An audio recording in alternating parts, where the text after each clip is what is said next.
Assalamualaikum warahmatullahi wabarakatuh.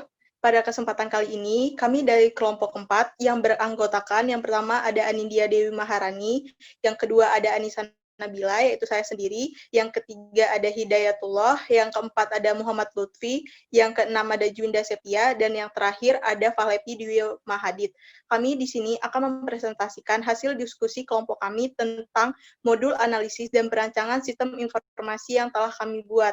Jadi, di sini kami mengangkat tema tentang sistem informasi penilaian kedisiplinan siswa. Jadi, tata tertib sekolah bukan hanya sekedar kelengkapan dari sekolah, tetapi merupakan kebutuhan yang harus mendapatkan perhatian dari semua pihak yang terkait, terutama dari pelajar atau siswa itu sendiri. Isi tata tertib tersebut secara garis besar merupakan larangan, sanksi, serta tugas dan kewajiban siswa yang harus dilakukan. Setiap sekolah memiliki kebijakan sendiri dalam menentukan tingkat kedisiplinan siswa. Kebanyakan sekolah masih menggunakan sistem perhitungan poin pelanggaran dan menentukan sanksi pelanggaran yang masih manual, yaitu dengan mencatat keseluruhan kejadian atau masalah siswa ke dalam buku. Pencatatan secara manual menurut kami kurang efektif dan efisien, karena catatan tersebut bisa jadi hilang karena lupa di mana tempat penyimpanannya, atau bisa jadi rusak karena dimakan oleh rayap atau hewan lainnya, dan sebagainya. Jadi berdasarkan permasalahan di atas, akhirnya kami memutuskan untuk merancang sistem informasi penilaian kedisiplinan siswa. Jadi sistem informasi penilaian kedisiplinan siswa adalah suatu sistem yang bertujuan untuk membantu para guru BK di sekolah dalam mencatat atau merekap seluruh pelanggaran yang dilakukan oleh siswanya. Dan selanjutnya, sistem tersebut akan membantu guru memutuskan sanksi apa yang harus diberikan kepada siswanya sesuai dengan pelanggaran yang telah dilakukannya, sehingga berbagai macam permasalahan yang telah dijelaskan sebelumnya. Sistem ini diharapkan dapat menyelesaikan permasalahan-permasalahan yang ada. Tentunya, dalam merancang sistem informasi, tahapan awal yang harus dilakukan adalah melakukan analisis kebutuhan sistem. Analisis kebutuhan sistem tersebut akan dijelaskan oleh Fahlepi. Kepada Fahlepi, saya persilakan. Baiklah, saya akan menjelaskan tentang tahapan analisis kebutuhan sistem.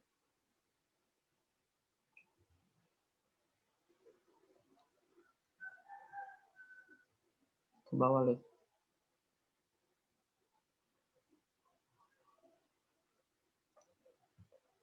Analisis kebutuhan sistem adalah tahapan awal dari perancangan dan pengembangan sistem yang perlu dilakukan agar perancang dan pengembang sistem dapat memahami dengan sesungguhnya kebutuhan dari sistem yang baru, lalu memutuskan apakah sistem tersebut akan dikembangkan menjadi sistem yang memadai atau sistem tersebut tidak perlu dikembangkan sama sekali.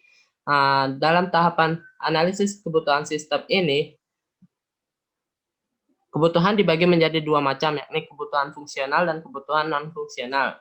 Kebutuhan fungsional adalah kebutuhan yang berisi proses-proses apa saja yang akan diterapkan dalam sebuah sistem dan kebutuhan yang diperlukan sistem agar dapat berjalan dengan baik serta sesuai dengan kebutuhan. Pada sistem informasi penilaian kedisiplinan siswa ini, kebutuhan fungsionalnya kami bagi berdasarkan pengguna-pengguna sistem ini nanti, yakni ada admin, siswa, dan orang tua. Untuk admin, kebutuhan fungsionalnya adalah pertama, sistem harus bisa membantu guru BK menginput data semua siswa. Yang kedua, sistem harus bisa membantu guru BK menginput data pelanggaran dan poin pelanggaran di setiap pelanggarannya. Yang ketiga, sistem harus bisa menampilkan atau memberikan info kepada guru BK terkait seluruh data pelanggaran yang pernah dilakukan siswa. Dan yang terakhir, sistem harus bisa membantu guru BK memberikan peringatan. Peringatan tersebut bisa termasuk dalam SP1, SP2, atau SP3, tergantung sesuai dengan range poin pelanggarannya. Dan untuk pengguna siswa, kebutuhan fungsional sistemnya yakni yang pertama sistem dapat membantu siswa melihat data diri mereka dan pelanggaran yang pernah diperbuatnya. Kebutuhan fungsional yang kedua yakni sistem harus dapat menampilkan poin pelanggaran sementara yang didapatkan siswa dan sistem harus mudah diakses. Dan yang ketiga, sistem akan otomatis mengirimkan dan menampilkan surat peringatan kepada siswa jika poin siswa tersebut sudah melampaui batas yang ditolerir oleh sekolah. Dan bagi pengguna yang ketiga, kebutuhan yakni orang tua, kebutuhan fungsional siswanya adalah Sistem dapat secara otomatis mengirimkan surat peringatan kepada orang tua siswa jika anak mereka telah melampaui batas pelanggaran yang ditolerir oleh sekolah. Dan kebutuhan jenis kedua ini kebutuhan non-fungsional. Kebutuhan non-fungsional adalah kebutuhan tambahan yang tidak memiliki input, proses, dan output. Pada sistem ini, analisis kebutuhan non-fungsionalnya kami menggunakan analisis PhySys framework. Analisis PhySys framework ini dibagi berdasarkan aspek-aspek tertentu, yakni kebutuhan non-fungsional berdasarkan aspek performance atau kinerja.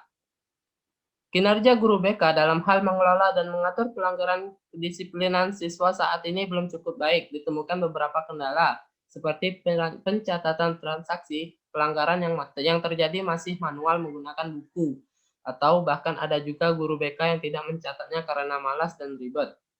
Hal ini bisa diatasi dengan memanfaatkan sistem informasi penilaian kedisiplinan siswa yang merupakan sistem aplikasi terkomputerisasi. Dengan begitu, kinerja sistem pencatatan setiap jenis pelanggaran akan lebih terorganisir dan terkontrol. Yang kedua, yakni kebutuhan non-fungsional berdasarkan aspek information atau informasi. Sekolah-sekolah saat ini masih melakukan penyebaran informasi peraturan melalui selebaran yang ditempel di dinding sekolah atau di mading untuk memudahkan siswa dalam mendapatkan informasi tersebut. Sistem penyebaran informasi ini sebenarnya sudah cukup baik, namun dapat dioptimalkan dengan penyebaran melalui website resmi milik sekolah, sehingga jangka waktu penyebaran informasi tersebut bisa ditahan lebih lama dan mudah diakses oleh siswa dimanapun mereka berada. Yang ketiga, yakni kebutuhan non-fungsional berdasarkan aspek ekonomi atau ekonomi. Pemakaian dana sekolah untuk keperluan peningkatan penerapan dan pengelolaan kedisiplinan siswa di sekolah saat ini sudah optimal. Namun, hal ini dapat lebih ditekan dengan sistem komputerisasi agar biaya yang keluar lebih efisien dan efektif. Yang keempat, ini kebutuhan non-fungsional berdasarkan aspek kontrol atau pengendalian. Guru BK melakukan pencatatan setiap jenis pelanggaran yang dilakukan oleh siswa masih menggunakan buku biasa. Hal ini dapat menyebabkan kesalahan yang akan terjadi seperti hilangnya buku, rusaknya buku, serta kesalahan pencatatan karena banyaknya pelanggaran yang dilakukan oleh siswa. Siswa juga tidak bisa langsung melihat rekam jejak pelanggaran yang telah ia lakukan. Kasus tersebut dapat diatasi dengan adanya website resmi sekolah yang dikelola oleh guru BK. Website tersebut dapat membantu guru BK dalam menginputkan semua pelanggaran siswa, sehingga dapat meminimalisir kemungkinan kesalahan yang terjadi. Website tersebut juga membantu siswa untuk mengetahui detail pelanggaran yang pernah ia lakukan, sehingga ia bisa introspeksi diri agar tidak melakukan pelanggaran lagi. Orang tua juga bisa mengakses website ini jika ia mengetahui username dan password akunnya. Yang kelima, yakni kebutuhan non-fungsional berdasarkan aspek efisiensi atau efisiensi. Proses pencatatan dan pengelolaan pelanggaran yang dilakukan oleh guru BK perlu ditingkatkan karena saat ini masih menggunakan pencatatan di buku biasa. Bagi siswa yang lupa dan ingin mengingat riwayat pelanggaran yang pernah ia lakukan, maka ia harus datang menghadap ke guru BK dahulu sehingga akan membuang waktu. Orang tua siswa juga memiliki kesusahan akses jika mereka ingin mengetahui rekam jejak pelanggaran anaknya selama di sekolah. Hal tersebut dapat dioptimalkan dengan menggunakan website agar memudahkan guru BK dalam menginputkan data dan pelanggaran yang terjadi, memudahkan siswa dan orang tua dalam memperoleh informasi yang cepat, akurat, dan terpercaya melalui website resmi sekolah. 6. Yakni yang terakhir, kebutuhan non-fungsional berdasarkan aspek servis atau layanan. Sekolah dan kebanyakan guru BK-nya saat ini belum memberikan pelayanan yang sesuai target. Hal ini dikarenakan mereka belum mampu mensosialisasikan apa saja peraturan-peraturan yang ada di sekolah dan apa pentingnya menaati peraturan tersebut.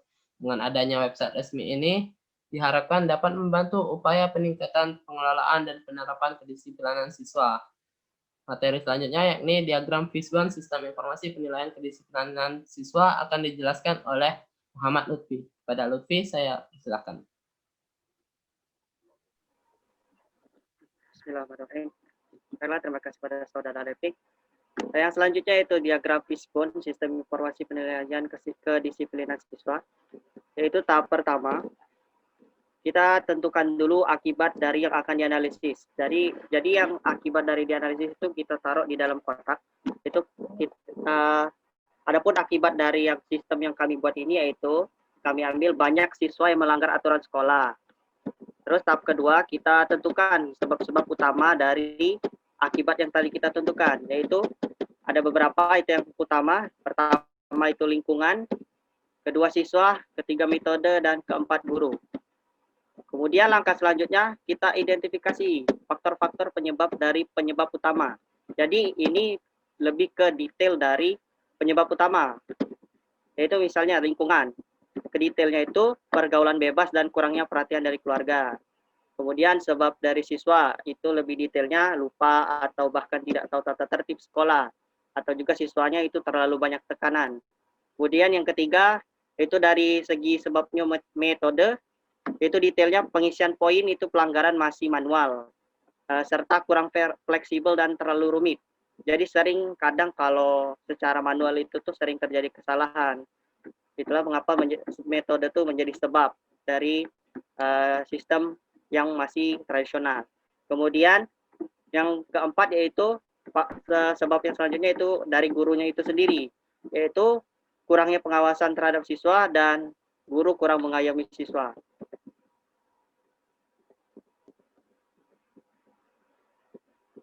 Selanjutnya yaitu diagram BPMN, sistem informasi penilaian kedisiplinan siswa, yang akan disampaikan oleh Saudari Anabil. Kepada Saudari Anabil kami persilakan. Terima kasih kepada Lutfi. Baiklah, selanjutnya saya akan menjelaskan diagram BPMN, Sistem Informasi Penilaian Kedisiplinan Siswa.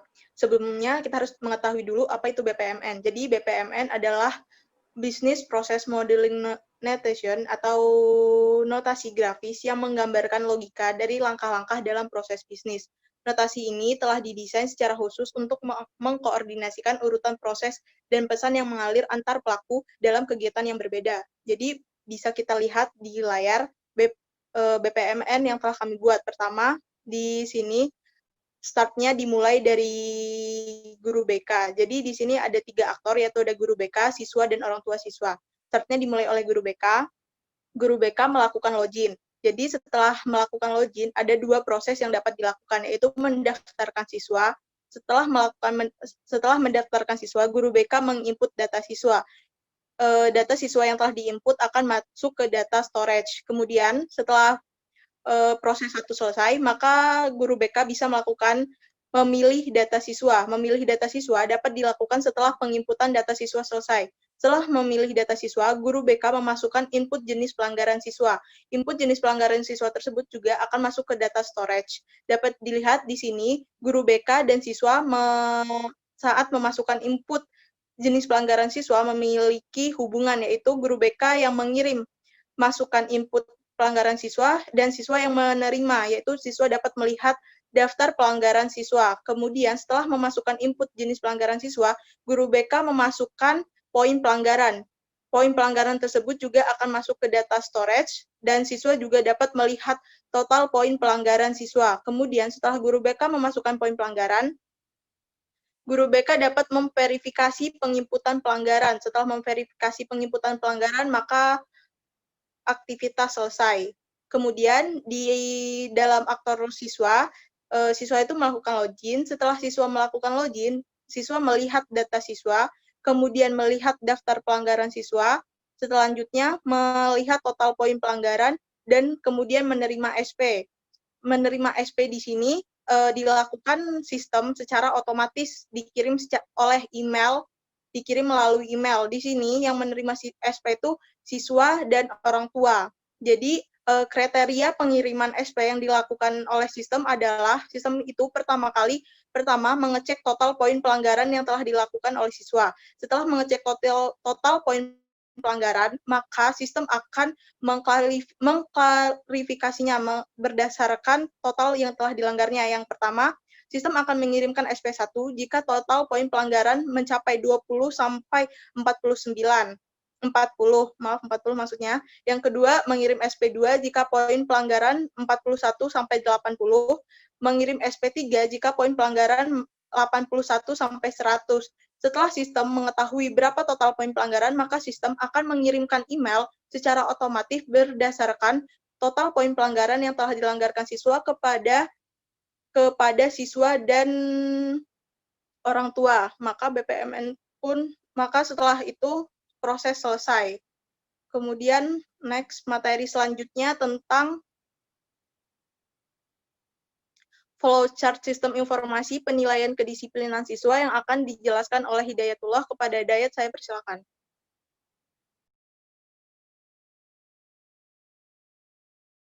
Baiklah, di sini saya akan menjelaskan flowchart sistem informasi penilaian kedisiplinan siswa. Sebelumnya, apa sih itu flowchart? Flowchart adalah bagan yang menunjukkan alir di dalam program atau prosedur sistem secara logika. Bagian alir digunakan terutama untuk alat bantu komunikasi dan untuk dokumentasi. Jadi, flowchart ini sangat membantu bagi para pengembang aplikasi, terutama aplikasi sistem informasi penilaian kedisiplinan siswa, agar developer ini tahu bagaimana sebuah sistem ini berjalan mulai dari awal hingga berakhirnya sebuah sistem. Di sini di flowchart ini ada 4 aktor, ada 4 aktor. Yang pertama itu ada admin atau guru BK, yang kedua sistem, yang ketiga siswa, dan yang terakhir itu orang tua. Untuk di flowchart ini kami memandang sisi dari user, yaitu siswa sendiri, maka siswa akan memulai start program. Lalu pada saat memulai program, sistem akan bertanya apakah siswa ini sudah punya akun atau belum. Jika tidak, ia akan mendaftarkan dulu yang didaftarkan oleh si admin. Lalu admin akan menginputkan data siswa, yang dimana data siswa ini bisa diambil dari library sekolah. Lalu input data siswa tadi akan disimpan ke dalam database, sehingga siswa baru bisa melakukan login. Setelah siswa login, maka ia akan melakukan proses login, maka siswa akan menginputkan username dan password. Lalu akan ada kondisi yang dimana username dan password ini apakah valid, sama atau tidak dengan yang diinputkan admin dengan yang diinputkan user. Kalau tidak, maka akan diminta mengulang lagi, inputkan ulang. Kalau benar, maka siswa akan pindah ke proses data pelanggaran siswa. Di data pelanggaran siswa ini sendiri terdapat sebuah display atau output yang berupa jenis pelanggaran, yang kedua itu poin dari pelanggaran yang dilanggar oleh siswa, yang ketiga itu ada total poin, dan yang keempat itu sanksi. Sanksi ini berupa hukuman ataupun SP. Lalu beralih ke admin. Di sini di admin ini akan menjalankan sebuah subprogram, yang dimana subprogram ini untuk membuat pelanggaran. Dalam membuat pelanggaran, admin akan memilih dulu data siswa sesuai dengan siswa yang melanggar. Lalu akan menginputkan jenis pelanggaran dan memasukkan poin pelanggaran. Setelah memasukkan poin pelanggaran, akan diverifikasi oleh admin sendiri apakah data itu sudah benar atau belum. Jika iya, maka akan melakukan kondisi. Kalau tidak, akan mengulang. Nah, jika benar, sistem akan mengecek ke atas. Jika benar data yang diinputnya tadi, sistem akan mengecek lagi data siswa sebelumnya yang sudah disimpan di dalam database. Apakah total poinnya itu kurang dari range yang telah kami buat. Jika sudah sesuai dengan range, maka akan terdapat sebuah sanksi sesuai range tersebut, yaitu SP3, SP2, ataupun SP1.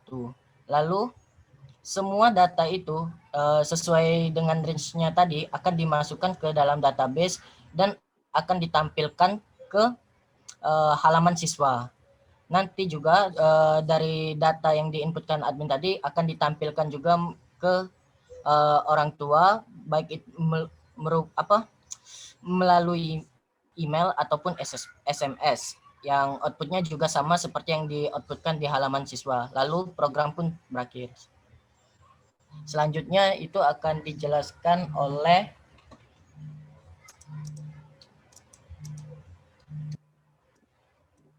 Anin. Kepada Anin, saya persilakan.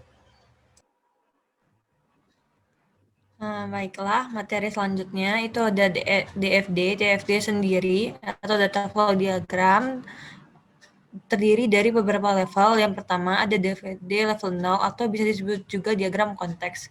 Sebelumnya, diagram level 0 atau diagram konteks adalah level diagram paling rendah yang menggambarkan bagaimana sistem berinteraksi dengan eksternal entitas. DFD level 0 juga menggambarkan satu lingkaran besar yang dapat mewakili seluruh proses yang terdapat di dalam suatu sistem.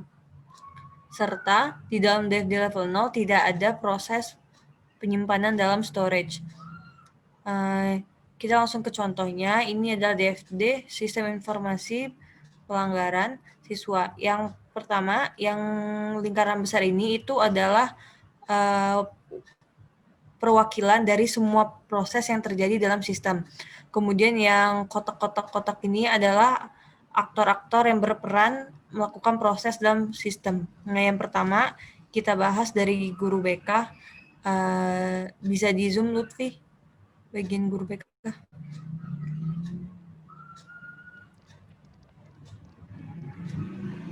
Pertama itu guru BK.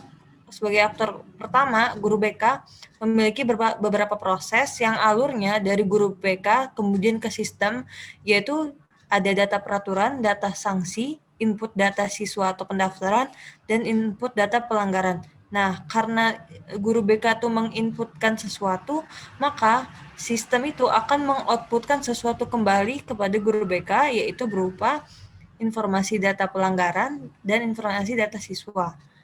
Kemudian ke aktor selanjutnya yaitu ada siswa.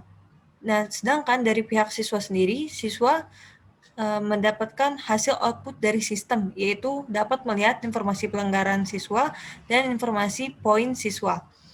Ke aktor selanjutnya yaitu orang tua. Orang tua sendiri menerima hasil output dari sistem berupa notifikasi pelanggaran siswa via email ataupun nomor handphone ketika sudah mencapai batas tertentu. Dan yang aktor terakhir adalah Waka Kepsek Kesiswaan. Waka Kepsek Kesiswaan menerima hasil output dari sistem berupa laporan pelanggaran siswa. Kemudian DFD level 0 ini dapat lebih dirincikan lagi ke dalam DFD level 1 yang akan dijelaskan oleh Juinda Septia. Kepada Juinda, saya persilahkan. Baiklah, selanjutnya saya akan menjelaskan tentang DFD level 1. DFD level 1 ini merupakan tahapan lebih lanjut dari DFD level 0, di mana semua proses yang ada pada DFD level 0 akan dirinci lebih lengkap dan detail. Dalam DFD level 1 ini, terdapat 3 proses utama. Yang pertama itu pendaftaran. Guru BK memiliki data siswa, kemudian data siswa tersebut diinput untuk proses pendaftaran. Setelah proses pendaftaran tersebut selesai, maka data siswa akan masuk ke storage siswa. Setelah itu, data siswa yang ada dalam storage siswa tersebut akan diambil oleh sistem untuk proses pembuatan laporan. Yang kedua itu adalah proses pelanggaran. Dalam proses pelanggaran ini, guru BK memiliki data pelanggaran, data peraturan, dan data sanksi. Data tersebut kemudian diinput untuk proses pelanggaran. Setelah itu, proses pelanggaran tersebut selesai, maka data pelanggaran, data peraturan, dan data sanksi akan masuk ke storage pelanggaran. Setelah itu, data pelanggaran yang ada dalam storage pelanggaran tersebut nanti akan diambil oleh sistem untuk proses pembuatan laporan. Dalam proses pelanggaran ini dapat memberi informasi kepada 3 aktor. Yang pertama itu guru BK mendapat informasi pelanggaran siswa. Yang kedua itu Siswa mendapat informasi pelanggaran siswa dan informasi poin siswa. Yang ketiga itu orang tua mendapat notifikasi pelanggaran siswa. Yang terakhir itu adalah proses laporan. Dalam proses laporan, terdapat data pelanggaran yang didapat dari proses pelanggaran dan data siswa yang didapat dari proses pendaftaran. Kemudian, data tersebut akan masuk ke dalam proses pembuatan laporan dan laporan tersebut nantinya akan dikirim ke Wakapsek kesiswaan. Selanjutnya itu DFD level 2 akan dijelaskan oleh Muhammad Lutfi. Baiklah, selanjutnya itu DFD level 2. DFD level 2 yaitu diagram aliran data yang merupakan rincian proses dari DFD level 1 yang bertugas untuk menguraikan apa saja proses-proses yang ada dalam lingkup sistem. Setiap lingkaran itu proses pada DFD level 1 dapat dimodelkan secara lebih terperinci menjadi sebuah DFD lagi. Bahkan apabila diperlukan, setiap lingkaran proses pada DFD level 2 dapat diperinci juga menjadi level 3. Begitu juga seterusnya, sampai ke detail-detailnya. Kemudian, perincian DFD dapat berhenti sampai proses yang ada bersifat atomik atau sudah cukup mendetail dan sudah tidak dapat dipecah lagi. Di sini yang kita ambil yaitu DFD level 2 di sini adalah proses dari pelanggaran di DFD level 1. Yaitu aktor siswa, data dari pelanggaran yang dilanggar oleh siswa, itu masuk ke proses pemrosesan. Kemudian diproses, menjadi data pelanggaran ini dikirim ke guru BK. Terus guru BK ini, dia ngecek data pelanggaran tadi, dicek apakah benar tuh data pelanggaran yang dilanggar tuh. Kemudian setelah dicek atau ini ada sesuai nggak dengan yang peraturan yang ada kan? Di sini ada storage peraturan. Tadi ada data pelanggaran yang dilanggar. Nah, dicek nih sesuai nggak dengan peraturan yang ada. Kalau dia sesuai dan dia ngelanggar, terus dikirim nih informasi data peraturan tadi ke siswa, data peraturan yang dia langgar tadi. Kemudian guru BK ini yang data pelanggaran yang dilanggar oleh siswa tadi kemudian masuk ke proses yang ke 2.3 yaitu detail pelanggaran. Nah, pas diproses, jadi yang data pelanggaran siswa tadi itu masuk ke dalam storage pelanggaran. Kemudian yang tentang pelanggaran yang dilanggar oleh siswa tadi kemudian diberikan lagi ke siswa agar siswa ini tahu nih pelanggaran apa nih yang dilanggar-langgarnya nih. Baiklah, materi selanjutnya itu kamus data, sistem informasi penilaian kedisiplinan siswa yang akan disampaikan oleh Saudara Dayat. Kepada Saudara Dayat, saya persilakan. Saya akan menjelaskan kamus data, sistem informasi penilaian kedisiplinan. Jadi kamus data ini adalah katalog fakta tentang data dan kebutuhan-kebutuhan informasi dari suatu sistem informasi. Sistem informasi yang kami buat ini adalah penilaian kedisiplinan siswa di sini. Jadi kamus data ini selain digunakan untuk dokumentasi dan mengurangi redundansi. Intinya jika ada DFD dan tidak ada kamus data itu kurang lengkap. Di sini kamus, tolong atas sedikit. Di kamus data ini kami membuat ada beberapa kamus data sesuai dengan proses. Yang pertama itu ada nama arus data dengan pendaftaran.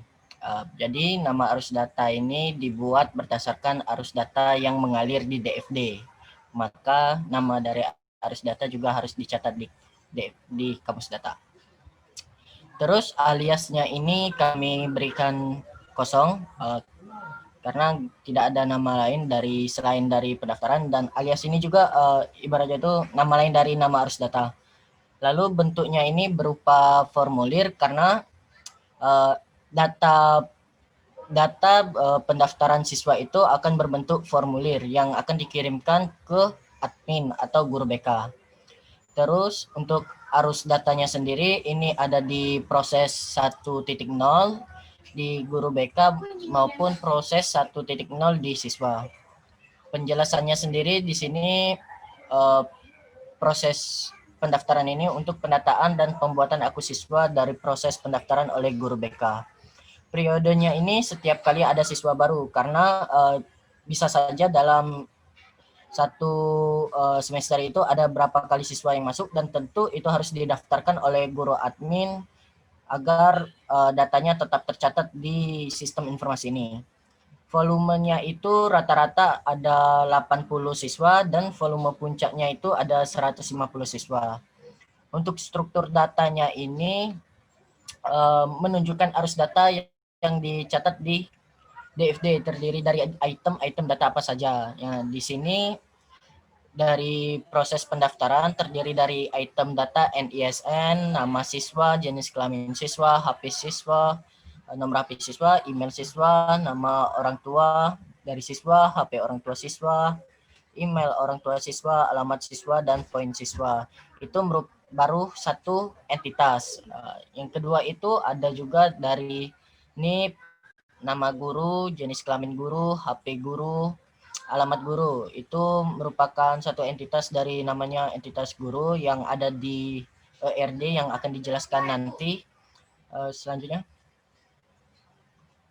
Nah, untuk selanjutnya ini arus data pelanggaran. Jadi ini merupakan proses yang lain dari tadi, dari yang sebelumnya. Untuk bentuknya itu merupakan tampilan layar monitor. Ke bawah.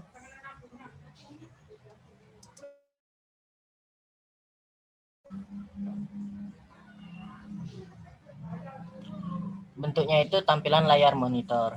Untuk arus datanya sendiri itu ada proses 2.0 sama yang dilakukan oleh guru BK, dan proses 2.0 juga dilakukan oleh siswa.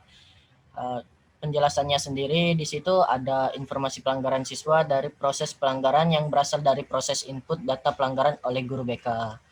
Untuk periodenya ini setiap kali terjadi pelanggaran oleh siswa, karena dalam satu hari bisa saja siswa itu melakukan berapa kali pelanggaran, dan tentu itu akan dicatat oleh guru BK. Untuk volumenya itu rata-rata adalah 50 siswa dan volume puncaknya itu adalah 100. Ini per hari bisa ataupun per minggu juga bisa. Untuk struktur datanya sendiri di proses pelanggaran sama, ada yang terlibat itu ada siswa, tentu isinya juga sama. Lalu bawah, dan ada juga peraturan. Nah, di sini peraturan ini digunakan untuk mengecek apakah pelanggaran yang dilanggar oleh siswa itu sesuai dengan peraturan atau tidak.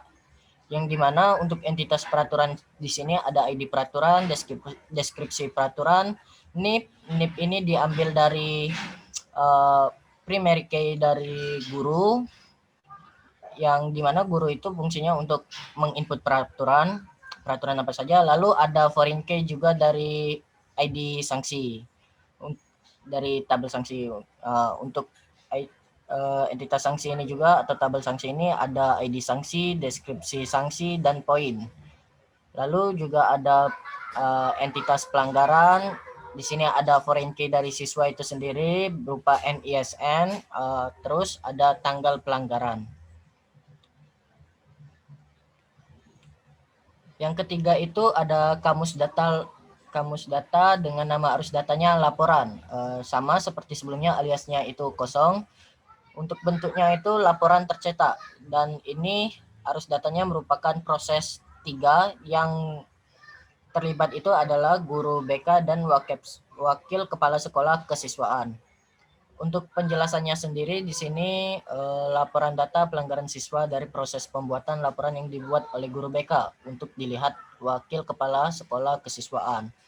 Periodenya ini setiap pergantian tahun ajaran, karena tentu diambil dari setiap tahun ajaran itu pasti catatan semuanya berubah semua, baik itu catatan sekolah maupun catatan di guru BK.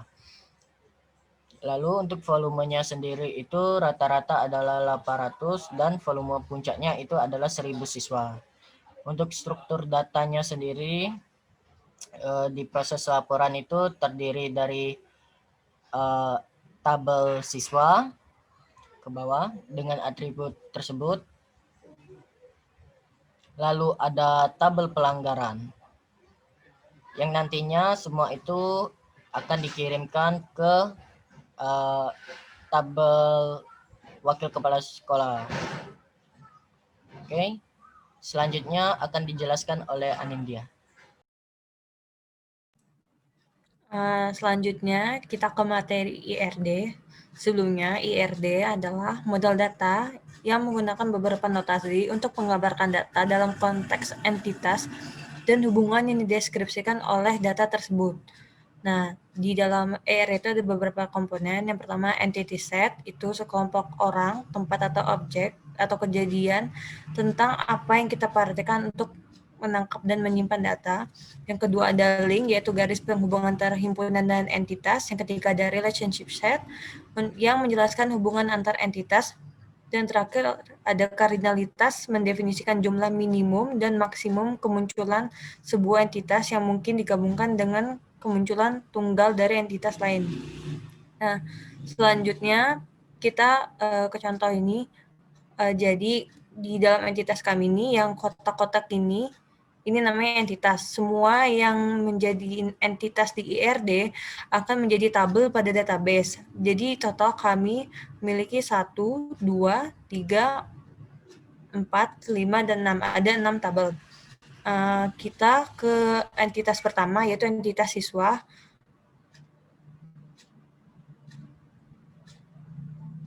Jadi di entitas siswa ini kita memiliki beberapa atribut. Atribut ini yang bentuknya elips ini dengan satu primary key yang di garis bawah ini, yaitu yang NISN. Jadi siswa melakukan pelanggaran. Kemudian hubungannya dengan kardinalitas dengan tabel pelanggaran adalah n ke n atau many ke many. Artinya banyak siswa dapat melakukan banyak pelanggaran, di mana selanjutnya di tabel pelanggaran,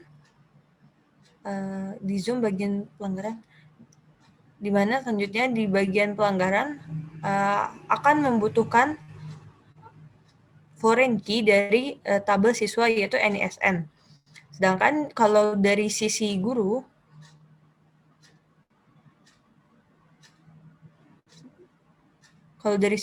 guru di sini memiliki beberapa entitas juga, maksudnya memiliki beberapa atribut akan memproses pelanggaran tersebut.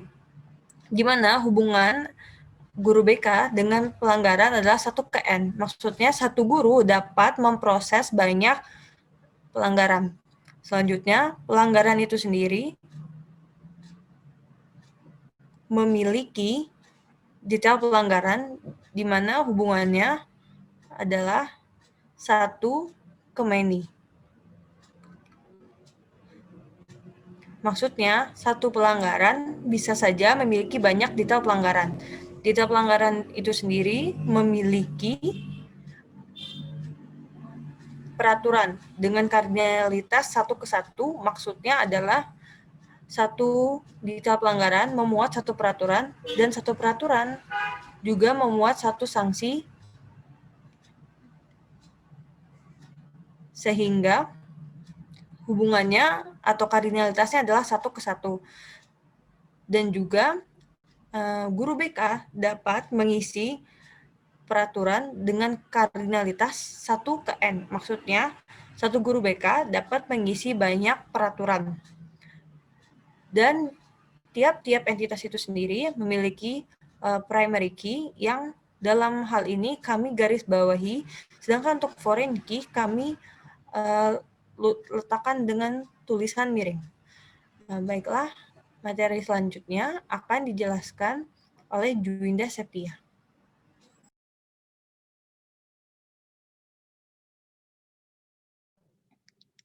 Baiklah, saya akan menjelaskan tentang normalisasi data sistem informasi penilaian kedisiplinan siswa. Normalisasi adalah teknik yang menstrukturkan atau memecah atau mendekomposisi data dengan cara-cara tertentu untuk mencegah timbulnya permasalahan pengolahan data. Permasalahan yang dimaksud adalah berkaitan dengan penyimpangan-penyimpangan yang terjadi akibat adanya kerangkapan data dalam relasi dan inefisiensi pengolahan. Dalam normalisasi ini terdapat bentuk-bentuk. Yang pertama itu, kita bisa dilihat itu di contoh ada bentuk anormal. Bentuk ini merupakan kumpulan data yang akan direkam, tidak ada keharusan mengikuti format tertentu, dapat saja tidak lengkap dan terduplikasi. Data dikumpulkan apa adanya sesuai keadaannya. Bisa dilihat di contoh itu ada tabel pelanggaran anormal. Di dalam tabel itu terdapat memiliki nilai yang masih bercabang. Seperti pada tabel itu. Dan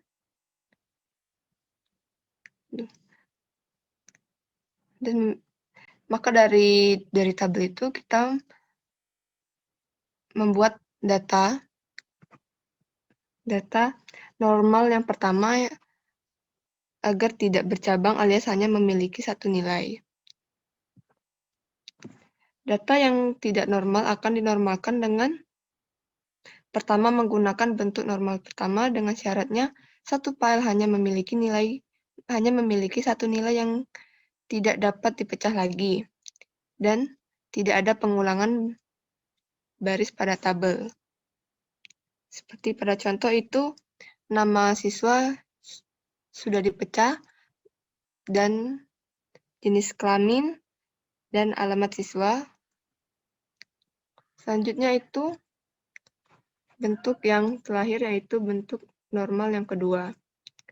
Suatu relasi dikatakan sudah memenuhi bentuk normal, kedua bila relasi tersebut sudah memenuhi bentuk normal ke-1 dan atribut yang bukan key tergantung pada penuh terhadap key-nya.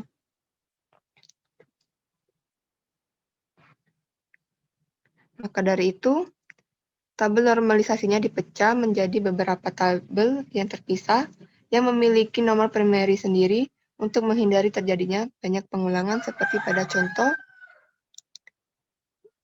tabel ini. Yang pertama itu ada tabel siswa. Bawahnya lebih. Tabel pelanggaran.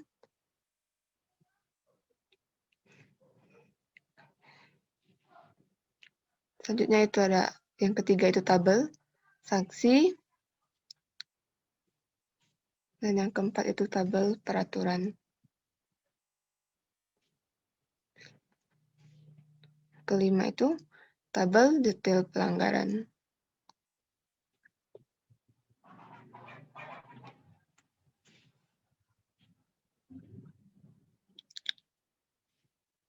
Selanjutnya, materi selanjutnya akan dijelaskan oleh Pak Lepi.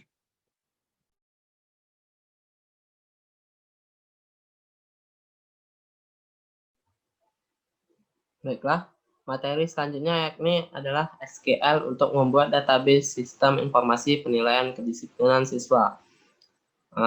Sebelumnya, kita harus mengenal dulu apa itu MySQL dan SQL. MySQL merupakan aplikasi berbasis data management system atau DBMS yang mampu menerima dan mengirimkan datanya sangat cepat yang menggunakan suatu bahasa perintah SQL dan dengan menggunakan suatu bahasa perintah SQL. Sedangkan SQL adalah merupakan bahasa basis data yang terdiri atas sejumlah perintah yang diformulasikan dan dapat diberikan oleh user dan dikenali atau diproses oleh DBMS untuk melakukan suatu aksi tertentu. Dalam bahasa-bahasa SQL ini ada dua macam jenis bahasa, yakni Data Definition Language atau DDL dan Data Manipulation Language. Data Definition Language adalah sebuah metode query SQL yang berguna untuk mendefinisikan data pada sebuah database. Perintah yang dimiliki DDL adalah create, drop, alter.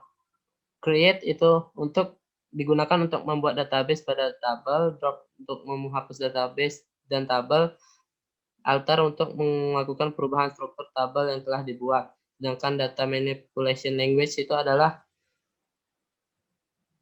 metode query yang berguna untuk melakukan manipulasi dan pengambilan data pada suatu database. Perintah yang dimiliki oleh DML adalah insert, yakni yang digunakan untuk memasukkan data pada database, update yang digunakan untuk melakukan pengubahan data yang pada tabel database, dan delete digunakan untuk menghapus data pada tabel database. Sesuai dengan RD yang telah dijelaskan sebelumnya, maka pada sistem informasi penilaian kedisiplinan siswa ini terdapat 6 macam tabel. Sebelum membuat tabel tersebut, kita harus membuat database-nya terlebih dahulu. Di sini kami menggunakan database bernama SI_penilaian_siswa. Maka SQL untuk membuat database tersebut adalah create database SI_penilaian_siswa, titik koma. Bisa dilihat itu perintah ketika menjalankan SQL create database tadi. Yang kedua, setelah database berhasil dibuat, maka langkah selanjutnya adalah menggunakan database SI penilaian siswa. Sintaksnya itu yakni use SI_penilaian_siswa. SI penilaian siswa itu nama dari database yang telah kita buat tadi. Nah, ini adalah SS yang tertampil di layar adalah hasil dari menjalankan perintah untuk menggunakan database tadi. Yakni yang ketiga, langkah selanjutnya adalah kita membuat tabel-tabel yang ada pada RD sebelumnya. Yang pertama itu membuat tabel siswa. Format untuk membuat tabel itu yakni create tabel, nama tabel, dan dalam kurung nama atribut, tipe data, sama range. Di sini nama tabelnya adalah siswa, maka create tabel siswa. Nama atribut yang pertama itu ada NIS dengan tipe data NISN dengan tipe data varchar dan range 15, not null primary key. Maksudnya adalah atribut NISN ini dijadikan primary key dengan datanya itu tidak boleh nol atau tidak boleh kosong. Ya, atribut yang kedua itu nama underscore siswa dengan tipe data varchar dan length 50. Nama atribut yang ketiga jenis kelamin siswa dengan tipe data char. Nama atribut ketiga dan length 1. Nama atribut selanjutnya email siswa tipe data varchar dan length 25. Atribut selanjutnya HP siswa varchar tipe data varchar dan length 15. Atribut selanjutnya alamat siswa varchar tipe data varchar dan length 50. Nama atribut selanjutnya itu nama ortu tipe data varchar dan length 50. Email ortu varchar length 25. HP ortu varchar length 15. Poin siswa integer length-nya 100. Setelah itu dimasukkan ke dalam query tadi dan dijalankan. Setelah dijalankan, maka perintahnya akan seperti SS yang tertampil pada layar di sini. Jika berhasil, maka akan ada keterangan query OK. Namun jika error, maka nanti akan ada keterangan error dan di bagian mana errornya. Selanjutnya ini membuat tabel guru BK. Membuat tabel guru BK sintaksnya adalah create tabel guru BK dengan atribut ini varchar 25, primary key tidak boleh nol isinya, terus ada nama guru varchar length 50, jenis kelamin guru char length-nya 1, alamat guru varchar length-nya 50, HP guru varchar length-nya 15. Berikut juga disertai dengan SS hasil query, penjalanan query saat membuat tabel guru BK. Tabel selanjutnya yakni tabel sanksi. Sini create sintaks untuk membuat tabel sanksinya yakni create tabel sanksi. ID sanksi varchar length 10, not null primary key, deskripsi sanksi varchar 100, poin integer length-nya 1. Selanjutnya SS-an hasil penjalanan sintaks create tabel sanksi. Tabel selanjutnya ini yang akan dibuat adalah tabel peraturan. Sintaksnya itu create tabel peraturan dengan atribut ID peraturan varchar length 10 not null primary key. deskripsi peraturan varchar lengthnya 100, ID sanksi varchar lengthnya 10, NIP varchar lengthnya 10. Terus selanjutnya ada perintah ada sintak foreign key, ID sanksi, reference sanksi atau ID sanksi. Maksudnya di sini adalah kita menjadikan atribut ID sanksi yang dibuat menjadi merupakan dari foreign key dari tabel diambil dari tabel sanksi ID sanksi. Jadi isi tabel ID sanksi yang ada di tabel peraturan ini akan mengambil dari ID sanksi yang ada di tabel sanksi sebelumnya. Terus juga foreign key, NIP, references, guru BK, NIP. Jadi isi data atribut NIP di tabel peraturan akan mengambil dari atribut NIP yang ada pada tabel guru BK. Nah, bisa dilihat di bawahnya adalah ada SS hasil penjalanan SQL untuk membuat tabel peraturan. Bisa dilihat bahwa SQL tersebut berhasil dijalankan, tidak ada error.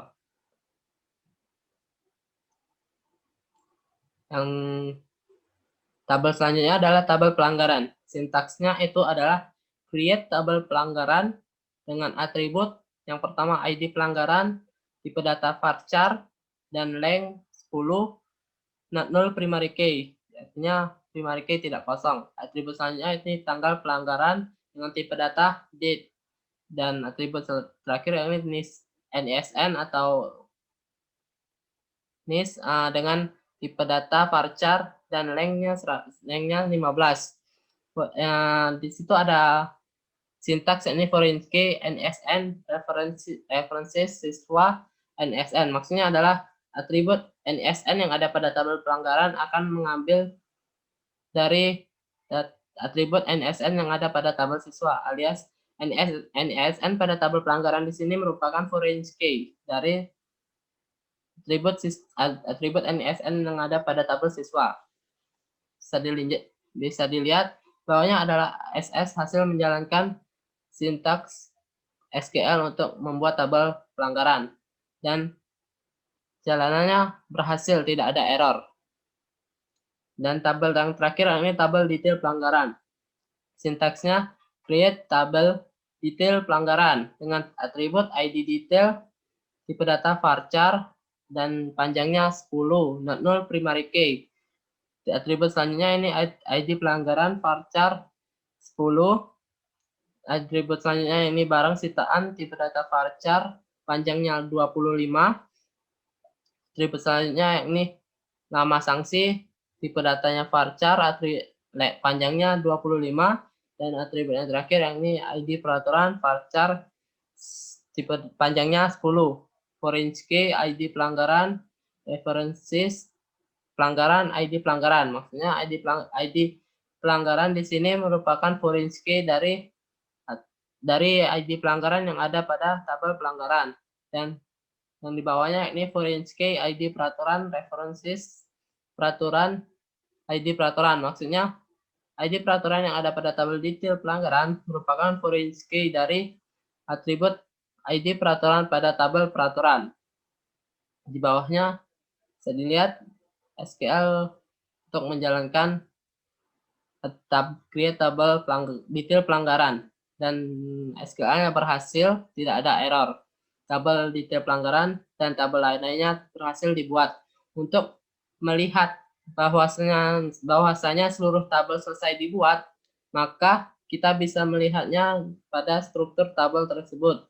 Bisa dibuka saja PHP MyAdmin atau localhost-nya, nanti dibuka tabel dan database-nya. Terus diklik bagian structure-nya. Di sini ada struktur tabel siswa dengan atributnya itu ada 10, NSN, nama siswa, jenis kelamin siswa, email siswa, HP siswa, alamat siswa, nama ortu, email ortu, HP ortu, dan poin siswa.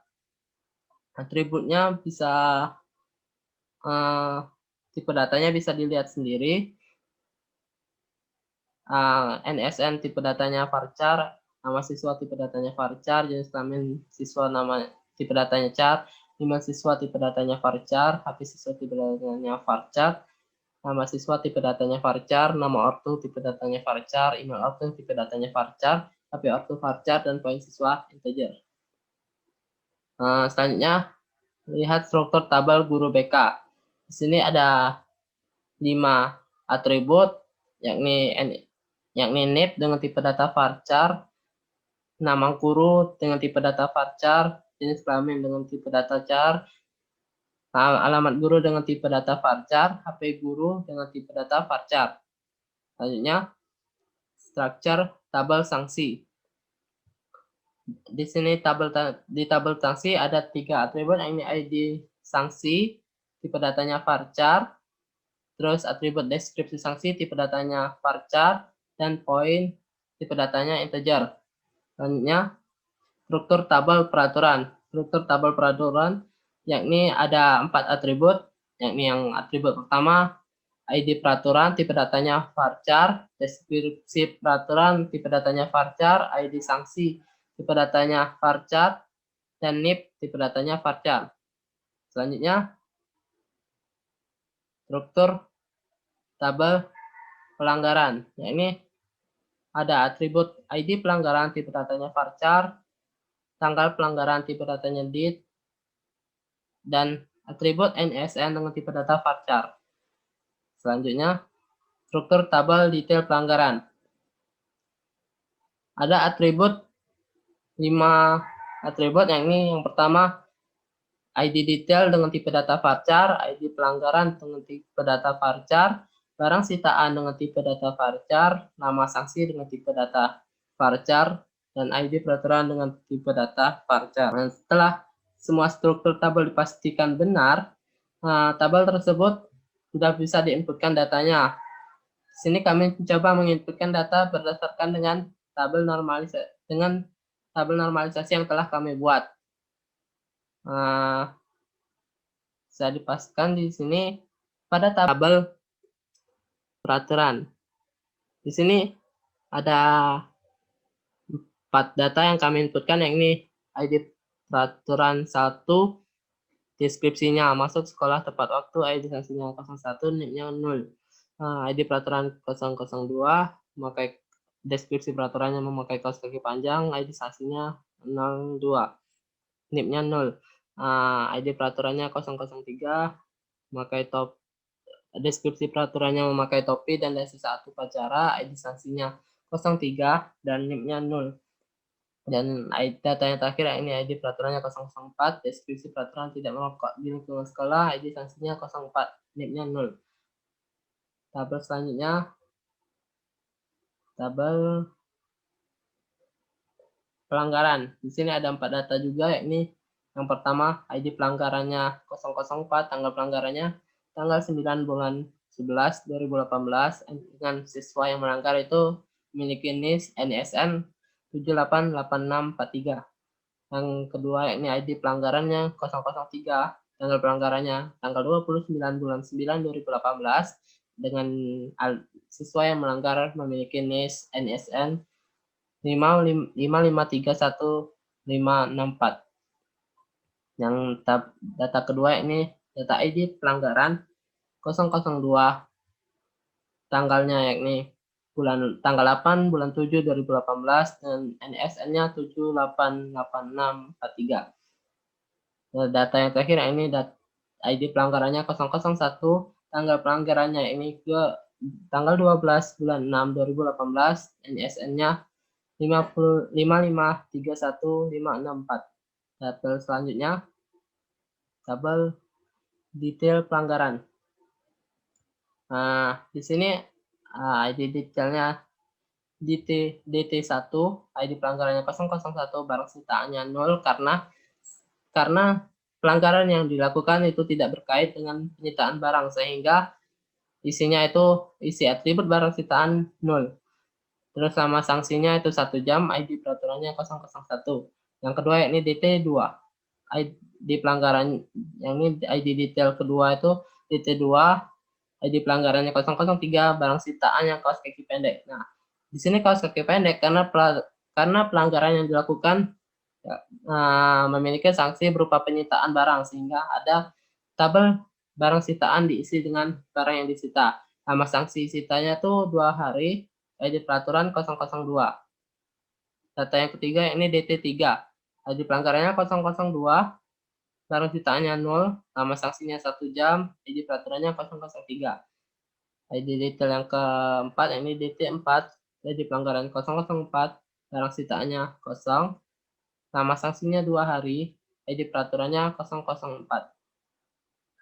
Isi tabel sanksi yakni ada juga ID sanksinya 01, deskripsi sanksinya berdiri di lapangan, poinnya 15. ID sanksi yang kedua 002, deskripsi sanksinya penyitaan barang, poinnya 5. ID sanksinya 03, deskripsi sanksinya bersihkan halaman sekolah, poinnya 10. ID sanksi yang keempat ini 04, deskripsi sanksinya skors 2 hari, poinnya 25. Mungkin sekian dari saya. Saya kembalikan kepada moderator. Terima kasih kepada Lepi atas penjelasannya tentang SQL. Baiklah, mungkin itu saja yang dapat kami sampaikan terkait presentasi kami tentang modul APSI. Terima kasih telah menyaksikan dan mendengarkan. Wassalamualaikum warahmatullahi wabarakatuh.